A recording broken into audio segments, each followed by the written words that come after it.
देखें ये तारिक करीम अब्दुल कदीर बलोच पहले अपने बेटे अब्दुल जलील की वापसी के दिन गिनते थे।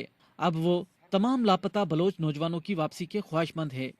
जुलाई 2009 को बलूचिस्तान से लापता नौजवानों के लवाहिकीन ने voice for Baloch missing persons की बुनियाद रखी, जिसके बाद बलूचिस्तान के अलावा कराची और इस्लामाबाद तक ये कैंप लगाया गया।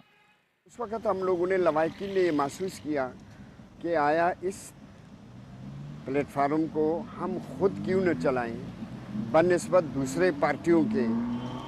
ऐसे पार्टियां भी हैं वो सौदाबाजी करते हैं हमारे ऊपर, उनका तो कोई लापता नहीं हुआ है, उनका कोई शहीद नहीं हुआ है।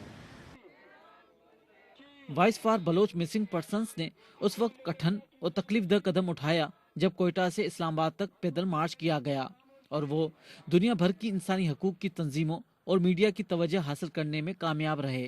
इन एहतजाजों ने घरों तक महदूद बलोच खवातीन को प्लेटफार्म फराहम किया जिनके नौजवान लापता थे। अब्दुल कदीर बलोच के लापता बेटे अब्दुल जलील की लाश 2011 में बरामद हुई, लेकिन उन्होंने इस जदोजहद से दस्तबरदार होने के बजाय अपनी जिंदगी इसके लिए वक्फ कर दी। अब वो अक़वाम मुत्तहिदा के हेडक्वार्टर जिनीवा तक पैदल मार्च के ख्वाहिशमंद हैं, जिसके लिए उनकी खतो किताबत जारी है।